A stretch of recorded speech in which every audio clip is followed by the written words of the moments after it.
Перцепцијата на јавноста во однос на жените е често пати да ги разгледуваме како објекти, наместо како личности кои што поседуваат вештини и знаење во било која област. Ова е темата која што е предизвикот за денешнава приказна. Останете со нас. Во минатото тела на жени во рекламите продаваа буквално се.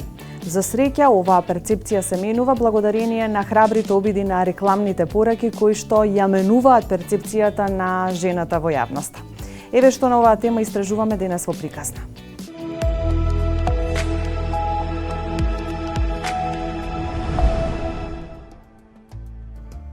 Вистинската приказна на финската премиерка како танцува покажа дека светот иако забрзано се движи напред, некои ставови се уште ги менува со резерва.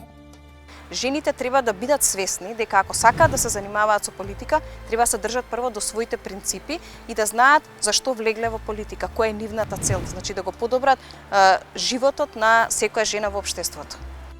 Жените кои имаат јавна функција се под двојна лупа, а според бројни критики треба да бидат совршени и безгрешни, како принцези во бајка. Ние го следиме говорот на омраза генерално. Имаме две веб платформи. Едната е за говор на омраза, а другата е за кривични дела и инциденти од омраза. Говорот на омраза е мощне опасен феномен. За жал во нашата држава не е перцепиран како таков и покрај нашите предупредувања дека токму говорот на омраза е тој кој што понатаму продуцира насилство. Насилство кое најчесто се случува помеѓу младите луѓе. Родово базираниот говор на омраза е особено присутен и особено кога станува збор за жена која што врши одредена јавна функција. Ова не е случајно. Почнувајќи од најмали нозе, перцепцијата на жените се создава низ розев балон, почнувајќи од куклите и приказните, според кои тие треба да бидат нежни, убави принцези, кои сонуваат да бидат спасени од својот принц. Уште во раното детство на девојчињата и момчињата им се всадуваат одредени улоги кои тие би требало да ги имаат. Девојчињата растат обкружени со надпреварувачки пораки. Вие може да зборувате и за на кој начин се презентираат мажите и жените во медиумите. И тоа е ден денес една од сериозните работи кои што треба да ги зборуваме. Има еден пример, се користи во литературата и го користам во обуките. Еден американец, татко на 3 ќерки, влегува во книжарница или во продавница за списанија и вестници и на рафтот еден до друг се ставени две списанија. Едното се вика Светот на момчињата, а другото е Светот на девојчињата.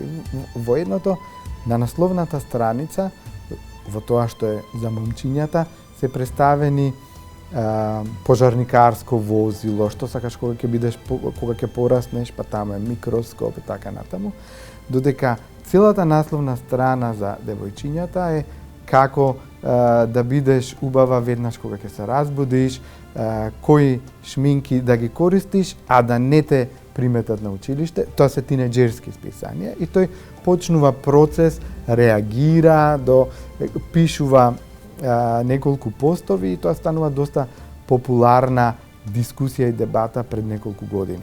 Зборот ми е дека таквите стереотипи во медиумите, таквите начини на презентирање, не само на мажите и жените, но презентирање на поинаквите од себе или на презентирање на различни етнички заедници, така натаму постојат.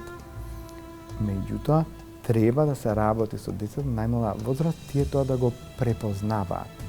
Жената речиси секогаш се идентификува со домот и семејството, а мажот со управувањето и раководењето. Вака изградените стереотипи и недостатокот на жени во политиката, со кои би се идентификувале жените, обично ги обесхрабрува во желбата на рушење на овој магичен круг. Па така, се создава состојба во која грешката на мажот е грешка направена од одредена личност, која се повикува со име и презиме, додека грешката на една жена се идентификува како грешка на сите жени. Ова е неопходно да се смени со писменостот најмали нозе. Жените представуваат околу половина од светската популација. Врз основа на овој податок би требало да се очекува дека половина од придобивките на развојниот процес одат кај жените, а другата половина кај мажите, но реалноста е поинаква. Уште во раното детство на девојчињата и момчињата им се всадуваат одредени улоги кои тие би требало да ги имаат. Жената речиси секогаш се идентификува со домот и семејството, а мажот со управувањето и раководењето. Има повеќе, но два се најзастапени. Едниот стереотип е представувањето на жените преку нивната традиционална патриархална улога на жена, мајка, домаќинка, она која што се грижи примарно за домот. Тоа да речеме во нашите истражувања, во истражувањата на агенцијата се појавило обично кога имало прилози, особено е видливо кога има прилози за празници на пример, и тогаш нема некоја алтернативна приказна за како семено се подготвуваат за празникот, туку секогаш како домаќинката подготвува за празникот. Исто така се појавува и при една ситуација која не им се случува на мажите, тоа е например во интервјуа кога се представуваат жени кои што се успешни во својата кариера, редовно да им се постави и прашањето: а како го согласувате вашиот приватен со вашиот деловен живот? Како мажите да не се наоѓаат во таа ситуација да треба да жонглираат со повеќе функции наеднаш. Кога станува збор за жените, јавноста си дава за право да коментира за нејзиниот изглед, за нејзината возраст, за нејзиниот аутфит, што не е случај со мажите. Ние постојано укажуваме дека несанкционирањето на говорот на омраза, дали е родово базиран или не, сега не правам разлика, зборувам генерално, е нешто што говори за што може да доведе до заклучок дека едноставно се толерира и да ги охрабрува понатаму сторителите да продолжат со говорот на омраза. Ова го велам од проста причина што ние имаме поднесено дузина кривични пријави пред јавниот обвинител, меѓутоа по ниту една наша кривична пријава не е покрената постапка, односно јавниот обвинител не констатирал дека постои потреба да се покрене таква постапка и да се санкционира. Подредената положба која жените ја чувствуваат секојдневно може да има најразлични форми на дискриминација: потценување, навреда, контрола, експлоатација, угнетеност и насилство во семејството, на работното место и во општеството. Говорот на омраза особено е присутен оној кој што е насочен спрема жените и мислам дека не дека ги демотивира жените, жените сакаат да бидат вклучени во политиката, туку го поттикнува клиентелизмот. Бидејќи оние жени кои што одлучуваат да се занимаваат со политика, за да не бидат цел на говор на омраза, мора да мислат и говорат како што мислат раководствата или не знам актуелните влади и одлучуваат да водат клиентелистичка политика, односно се сведуваме на тоа жените да ги броиме само како бројки и проценти, а не како жени кои што треба да бидат двигатели во општеството и кои што треба да носат промени. Деталите можат да бидат најразлични, но секогаш станува збор за истата тема. Видите, секој напад не е пријатен за било кој поединец, но кога тоа се повторува, станувате имун на тие напади, но мислам дека не праќаме добра порака што молчиме, бидејќи постои говор на омраза. Говорот на омраза е присутен и на социјалните мрежи, по интернет порталите и мислам дека треба да се реши тоа на еден правен начин, односно да се изнајде правен механизам. Чувството на подреденост ја уништува само почита и само довербата кај жените и ги ограничува нивните аспирации. Секој храбар чин што ќе го превземат може да се судри со осуда како неженствен. Мислам дека многу подобро стоиме во последните неколку години, отколку што беше тоа случај до, да речеме, 2018-19 година, бидејќи ние 10 години се боревме да се донесе соодветен закон за спречување и заштита од дискриминација. Тоа конечно се случи и сега и конечно имаме комисија во која што не сите членови се избрани по партиска основа, веќе имаме 3 членови кои што се независни, кои што ја добија поддршката од граѓанскиот сектор и мислам дека резултатите се видливи, бидејќи навистина има поголема агилност и граѓаните веќе почнуваат да препознаваат дека комисијата е органот кој што може да ги заштити од дискриминација. Меѓутоа секако во Македонија има многу ранливи групи кои што и понатаму остануваат на маргините. Еднаквоста на жените во последните 100 години се измени во голема мера, но сепак остануваат ограничувања кои им се наметнати на жените. Меѓутоа жените се уште навистина со жалење морам да го констатирам, категорија која што е мета на напади и која што трпи прекршувања на своите права. Женските права се човекови права кои се придобивка за која жените во светот се избориле, но за жал проблемот лежи во процесот на нивната имплементација.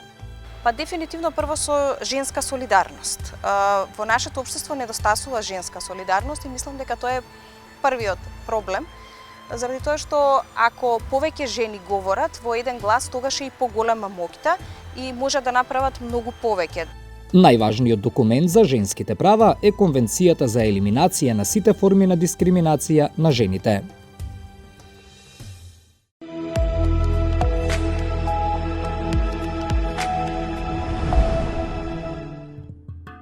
И во 21 век и во ова 2022 година, кога зборуваме за жените и нивната позиција во општеството, споредбено со тоа дали има некои пропратни елементи како што набројавте во прашањето, заклучокот е дека да.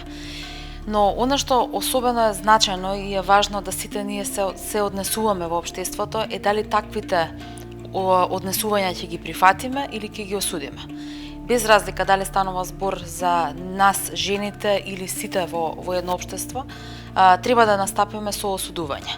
Не без оглед на тоа дали се предмет на вакви етикетирања се жените во политиката или жените во било која друга сфера од општеството, едноставно за некои појави не смее да има простор.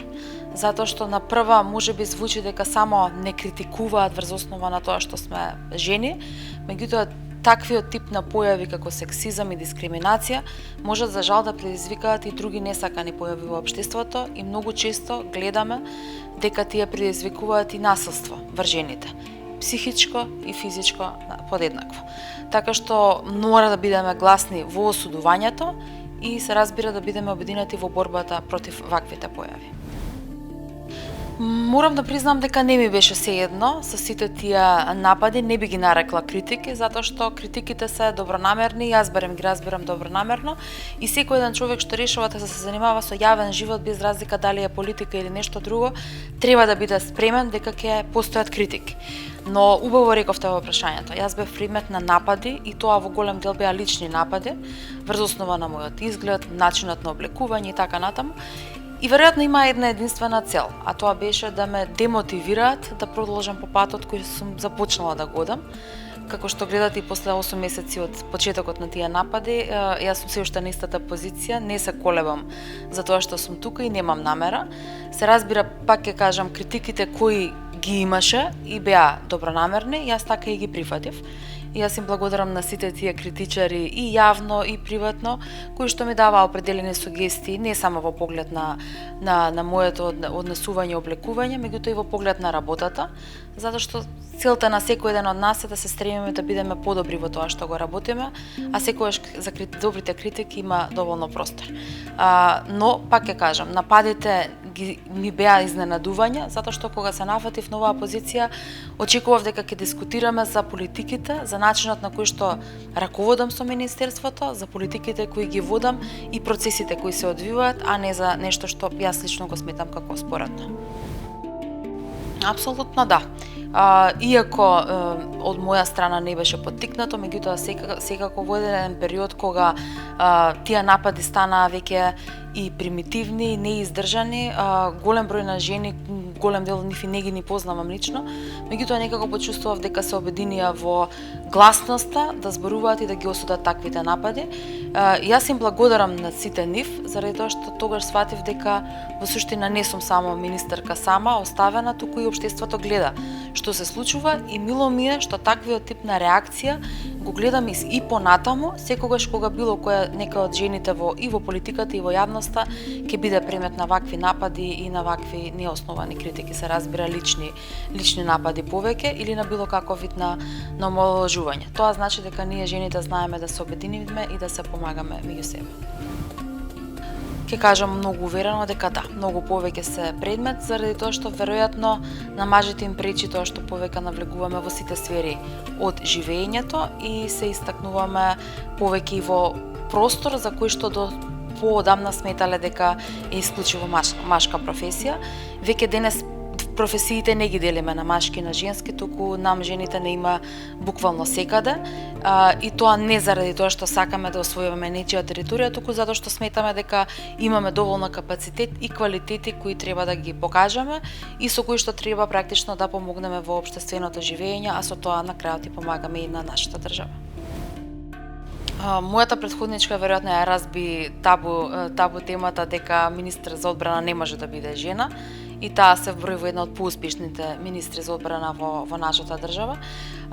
Така што мене веќе сега прашањето не ми се поставува како е да се биде жена министерка за одбрана, а дали Македонија е подготвена за жена премиерка или председателка, ќе го одговорам на два начина. Прво, дали имаме некој кој што има таков капацитет, ќе речам дека да, апсолутно имаме, затоа што за овие 30 години, особено независно на нашата држава, многу жени, без оглед дали се од политичката сфера или од некое друго општествено живење, покажаа дека имаат доволно квалитети и успешно се водат на позициите кои ги имале и ги имаат се уште. И со тоа даваат надеж дека жените не се само квота, не се само бројка во општеството, туку се и реалност, и тоа дава реални и добри квалитетни резултати. Дали Македонија е подготвена? Мислам дека е повеќе прашање на тоа колку ваквите успешни жени се видливи и колку се почесто присутни во нашето живење, но јас сум убедена дека нашите граѓани од луките на изборите, без разлика дали се председателски, парламентарни, локални и така натаму, во иднина нема, се помалку ќе ги носат на тоа дали некој кандидат е жена или маж, туку ќе бидат уверени во неговите или незините квалитети.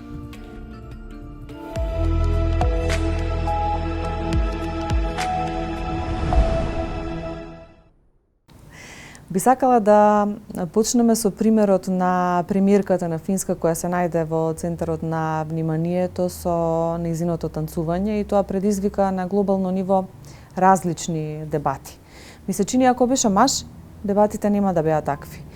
Оно што е интересно, ако се работи за традиционални земји, некако сме навикнати, но глобално ми се чини дека не требаше да биде така, но ете се случи. Зошто жените во јавноста мора на некој начин да бидат под некоја дупла лупа? Примерот со Сана Марин е многу убав пример и доаѓа во едно вистинско време на сериозен бран на освестување на односот помеѓу мажот и жената како носители на јавни функции, менаџерски функции. Да се подсетиме, Јана Марин е најмладата премиерка жена во една демократска земја и ја води државата заедно со уште 5 нејзини колешки кои што се од прилика 35-36 години од различни политички опции и многу добро се справува со сите сегменти кои што ги носи таа политичка функција председател на владата во Финска. Зачудува фактот што дури во такво едно, да речеме, развиено општество во однос на половата еднаквост, ги видовме тие снимки и коментари на осуда. Но од друга страна, добрата вест е што Сана Марин доби поддршка глобално, ми се чини стана поактуелна од тоа што беше претходно и ќе биде обележје на една нова фаза од профилот на жените носители на одговорни функции. Се разбира да беше маж, коментарите ќе беа сосема поинакви и во друг правец, ќе ги имаше и тогаш, но немаше да бидат осудувачки. Сана Марин беше осудена од пуританскиот дел од општеството, а доколку беше маж, ќе беа охрабрени дека е мачо и добар мангуп. Каква е ситуацијата кај нас во однос на прифаќањето на жените на лидерски позиции? Дали сме подготвени да имаме жена на председателска функција? Еве, политичките партии до сега не се охрабриле, имало ретки исклучоци, но сепак не дојдовме до нивото кога жена ќе ни биде лидер на таа позиција. Ми се чини дека покрај глобално и ние тектонски скокаме во овој сегмент и дека таа работа може многу брзо и многу реално да се случи. Зошто го велам тоа? Затоа што само една генерација е доволно да погледнеме како израснала, во какви услови во домот и каква била улогата на мајките наши во периодот кога ние сме биле деца, а каква е улогата на нашата улога денес кога ние сме мајки. Тука има едно голем скок. Веќе не е жената само домакинка. Веќе не е жената само таа што се грижи за децата. Жената е веќе сегмент од сето оно што значи општествено делување и во бизнисот и во политиката. Поддршката од жените е клучна за прескокнување и на последната, да речеме, бариера во тој правец и да добиеме жена председател или жена премиер. И сум сигурна дека нашата земја е подготвена за тоа, само ни требаат многу повеќе храбри жени што ќе се одважат да одат на таа позиција и храбри жени кои што ќе се одважат да поддржат такви жени на таа позиција. Колку во таа насока се клучни медиумите, бидејќи се уште сме сведоци на медиумски представувања на жените низ призмата на тоа како изгледаат, наместо колку способности, вештини, знаење имаат. Како да го смениме тој пристап на медиумите во портретирањето на жената? И тука еволуираме. Имаше пред некое време еден исечок од практична жена од пред можеби 40 години со наслов како жената треба да се однесува кон мажот кога тој ќе се врати дома од работа. И имаше сегменти во тоа, супата нека биде топла, кога ќе влезе немојте да му се обраќате лошо, внимавајте како се однесувате, тој е уморен од работа, вие цел ден сте биле дома. Тоа било само пред 40 години. Сега имаме една друга ситуација. Таквите текстови се осудени од јавноста. Особено би сакала да ги истакнам активистките и активистите кои што се на браникот на одбрана на правата на половите, без оглед дали е маж или жена. И иако се уште наоѓаме сексизам во одредени медиуми, осудата од јавноста е поголема од очекуваното пред 10 или 20 години. Има уште многу пат да се изоди, но ми се чини дека го отворивме кон финалната цел и дека нашите деца, нашите ќерки ќе имаат една сосема друга перспектива во изборот на својата кариера, професија, но пред се во храброста и одважувањето да прифатат одговорност во општеството. Ние сме израснати во традиционални семејства. Скоро да немало семејство каде таткото не го држи главниот збор. И навистина сум среќна што ете и од оваа генерација на патриархални деца имаме водачи, односно водачки во можеби не во толков број како што би сакале, но во доволен број за да наследната генерација им оставиме поголем чејс за тоа што сакаат да бидат.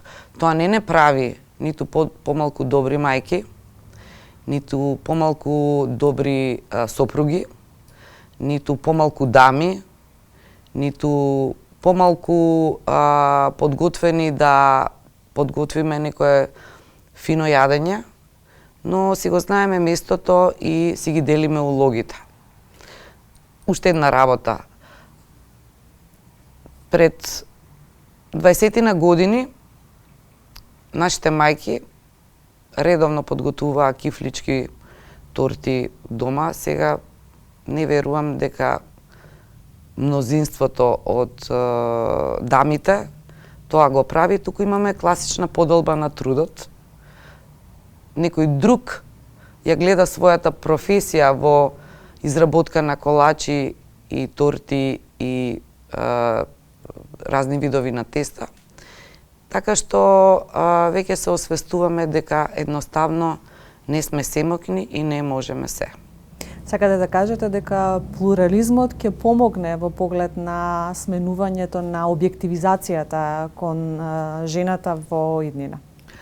Ќе помогне менувањето на нашите ставови и нашето однесување. Ако сакаме да останеме во комфорт зона, ние, како припаднички на женскиот пол, ништо нема да се смени. Затоа што едноставно, доколку немате ластовици, нема пролет. Сега, ако имаше неколку ластовици пред некое време, сега сме во јато. И тоа сериозно ги менува ставовите и однесувањето на новата генерација во половата еднаквост. И мислам дека ова прашање за некои 20 години нема веќе да биде актуелно. Што е голема победа. Но онлайн морам да потенцирам дека се уште имаме присуство на силно влијание на сексизмот и на мизогинијата кај дигиталните мрежи, кај онлайн медиумите. Тука ни треба, да. Многу ме зачуди еден текст, мислам беше во Фокус, за една госпоѓа од Гевгелија која што прочитала цела библиотека во периодот на пандемијата и претходно. Не ме држете за збор, не се сеќавам точно на текстот, но знам дека се работеше за госпоја која што навистина многу чита. Бев запрепастена од коментарите што ги прочитав под тој пост. Навистина бев запрепастена, затоа што ако Сана Марин се забавувала и навистина играла шик во некое интимно друштво, ете да кажеме дека не секоја жена имала прилика да се најде во една таква позиција и да биде толку слободна во танцувањето. Ама верувам дека секоја жена имала прилика да прочита барем една книга. И дека тоа не е нешто што е толку страно за да тргнеме во рафален напад зошто некој чита книги, а не готви, не чисти и не си ги гледа децата дома. Но тој бран на напади доживеа и контранапади. Па имавме доста и припаднички на женскиот пол и припадници на машкиот пол, иако во ново време, како што тргнала работава, ќе немаме ни полови, но еве се уште зборуваме на такви теми, кои што застана за да ја одбранат и тоа сериозно госпоѓата на која што треба многу од нас да се угледаме, наместо да ја критикуваме. Сте имали ли лично искуство со сексизам, со неприфаќање на вас како лично со вештини, туку призмата на тоа што сте жена била на некој начин прифатена малку полошо? Некое травматично искуство не сум имала, но тоа што би сакала да го кажам на сите девојчиња пред се е дека нашиот успех не се признава одеднаш. Ние, жените, успехот треба да го докажуваме многу пати за да ни го признаат.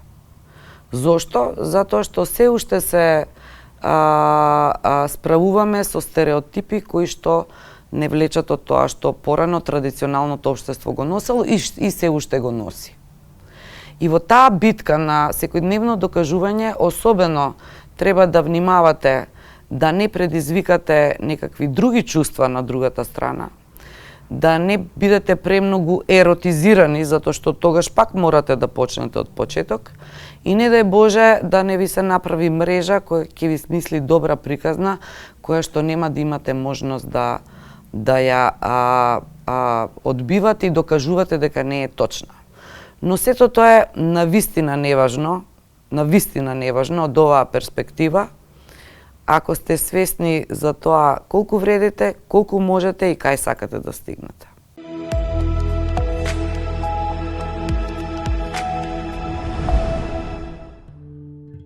Водителката Милена Антовска често добива невкусни коментари во кои се соочува со дел од луѓе кои советуваат дека како жена треба да е само за дома и да ги извршува домашните обврски, а не да се фотографира или да води емисии на телевизија.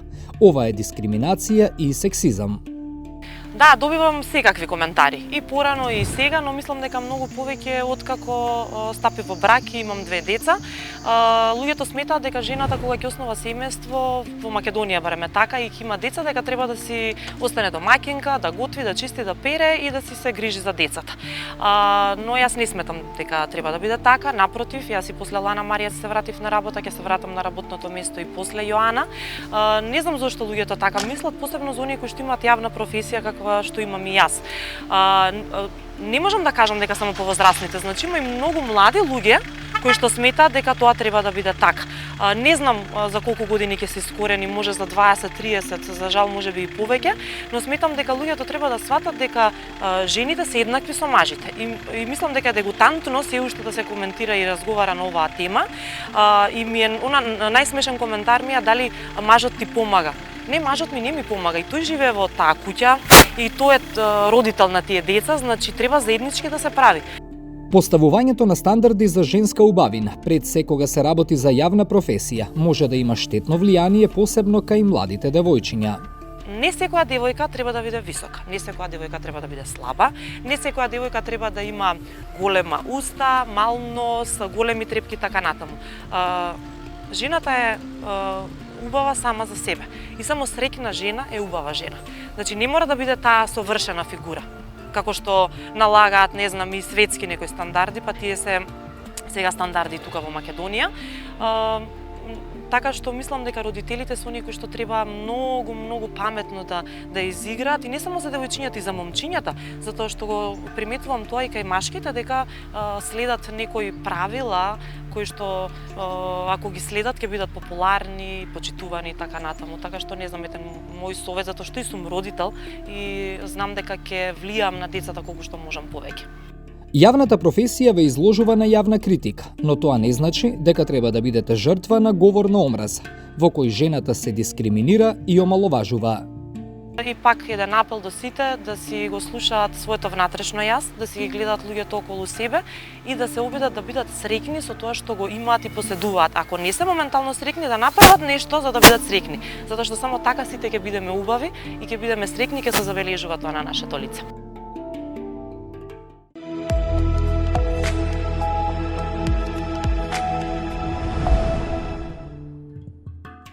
Томитка е личност која воодушевува со својата љубов кон читањето. Нејзината приказна дека Лани прочитала 438 книги е инспиративна.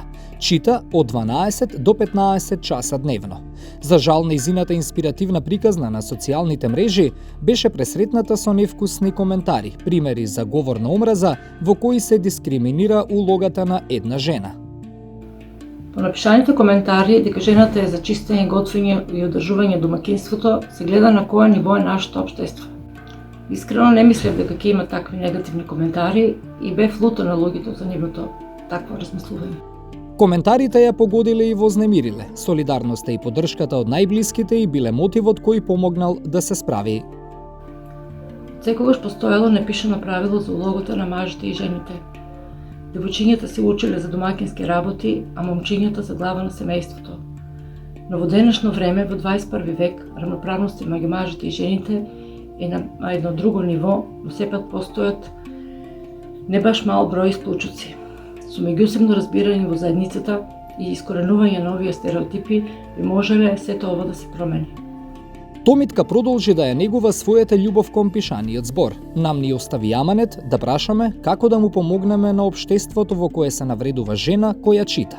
Читајте и вие, само така ќе научите која е вашата вистинска вредност, а сите ние ќе добиеме поубава средина. Јазикот коски нема, но коски крши. Затоа внимателно со зборовите, особено тие кои погодуваат. Жените треба да бидат молчаливи, трпеливи, разбрани и внимателни.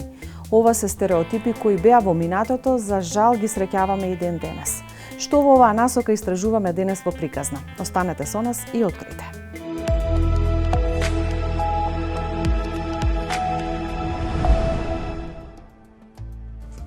Телата на жените продаваат се, од храна до автомобили.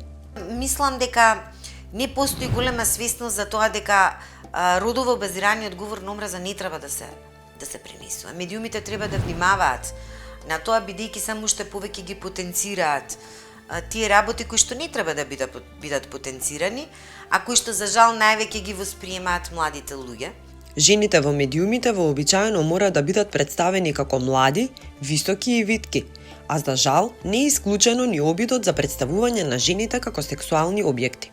Жената во комуникациите, кој ќе кажеме, подразбирам рекламата, односи со јавност, филмот и така натаму, многу е важно бидејќи тоа е некоја еволуција. Започната е револуцијата во која што жената била представувана со некои стереотипи, нели, каде што она пред се гледа незиниот физички изглед. Значи, и до ден денеска, ние сакале или не, пред се го гледаме физичкиот изглед на жената.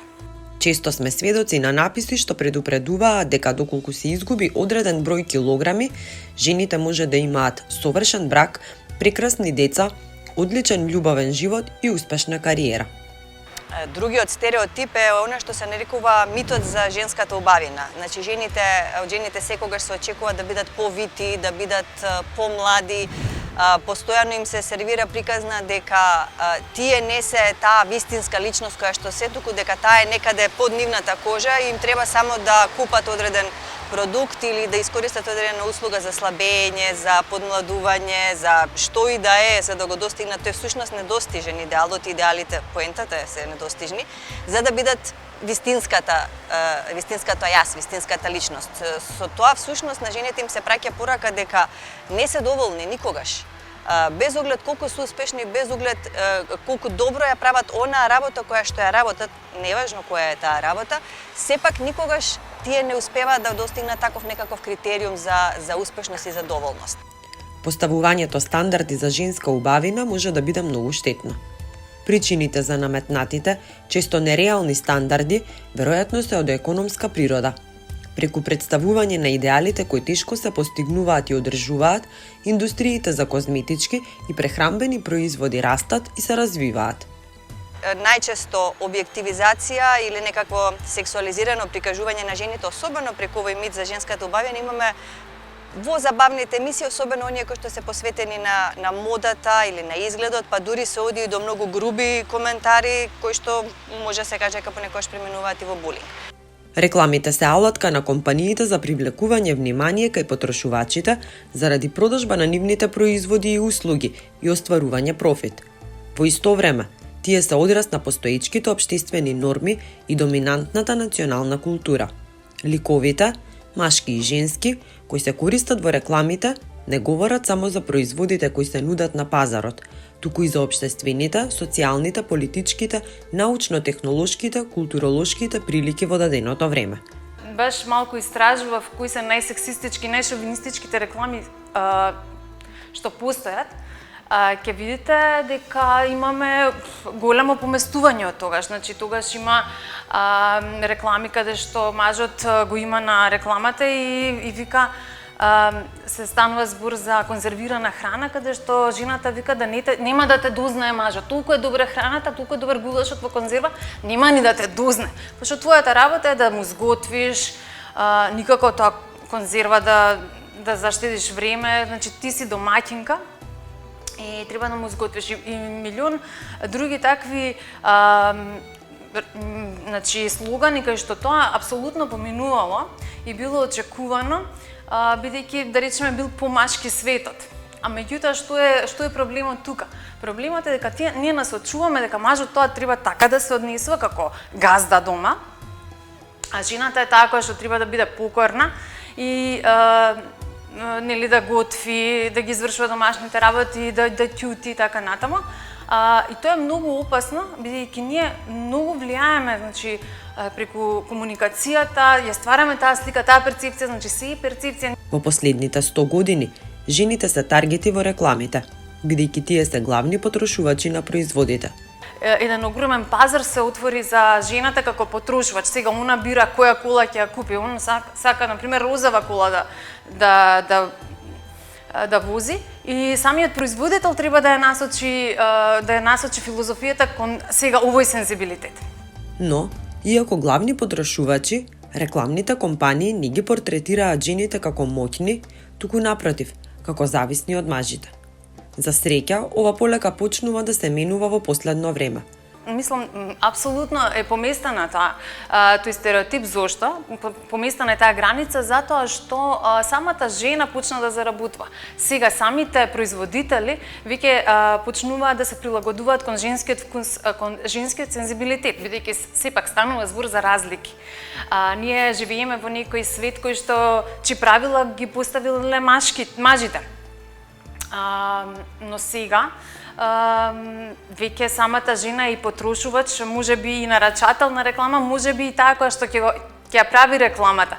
Значи, затоа сметам дека полека почнува да се поместуваат тектонски промени, почнаа да имаат, но се уште тоа се длабоки подсвесни пореки кои што ние долго време сме ги примале, дека жената е пред се физички објект кој што треба да ви се допадне. Па потоа дали била паметна, дали била интересна, креативна и така натаму.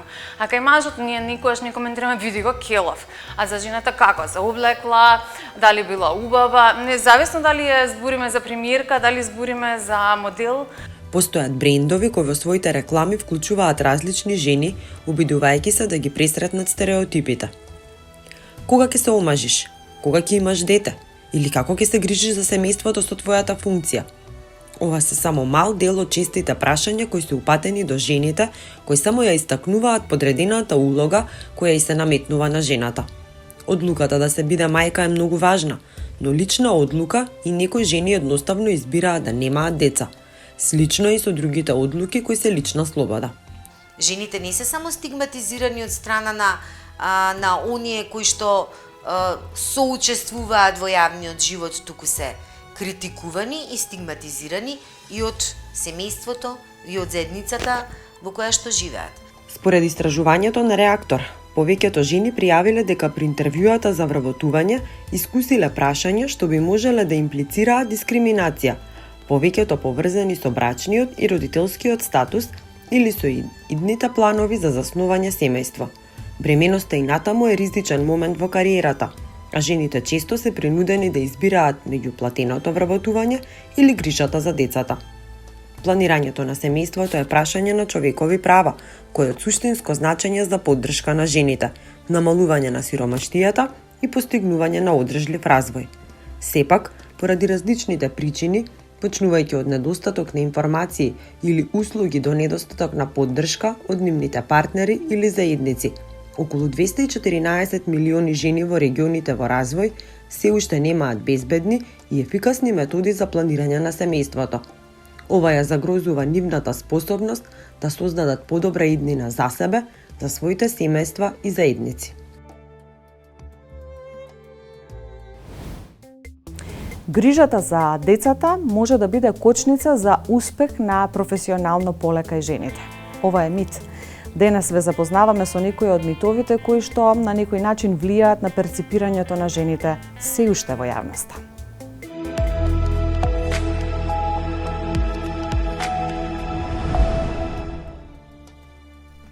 Мит. Грижата за деца е кочница за жените да дојдат до вербат. Реалност. Децата ја забавуваат кариерата само маргинално. Посериозните јазови во напредувањето настануваат многу порано, уште пред жените да станат мајки. Препорака: создавањето еднакви можности за кариерен развој и за мажите и за жените, уште во раните фази од нивната кариера придонесува за зголемување на родовата еднаквост. Мит. Жените не стигнуваат до врвните позиции поради недостаток на самодоверба. Реалност. Жените јасно знаат кои се нивните можности и се внимателни во однос на ова прашање. Препорака: неопходно е да се разликуваат балансираната самопромоција на жените и недостаток на самодоверба.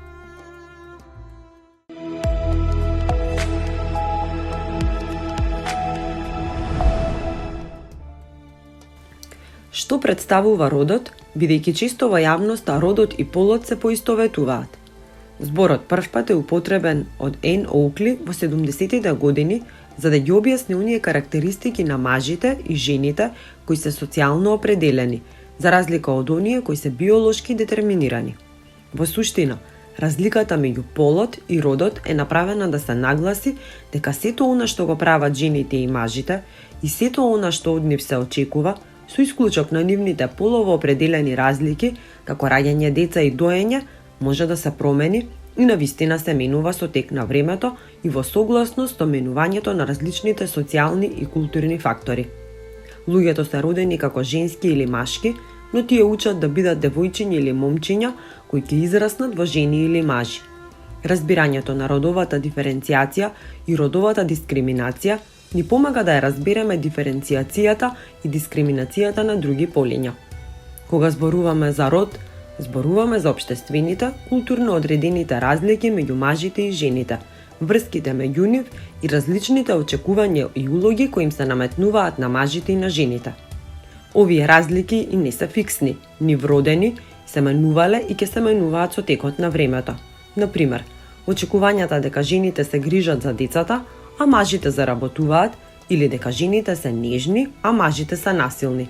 Од овие разлики произлегуваат и родовите улоги и родовата нееднаквост. Тие се еднакво штетни за психосоцијалниот развој и на мажите и на жените. Сите ние имаме вештини.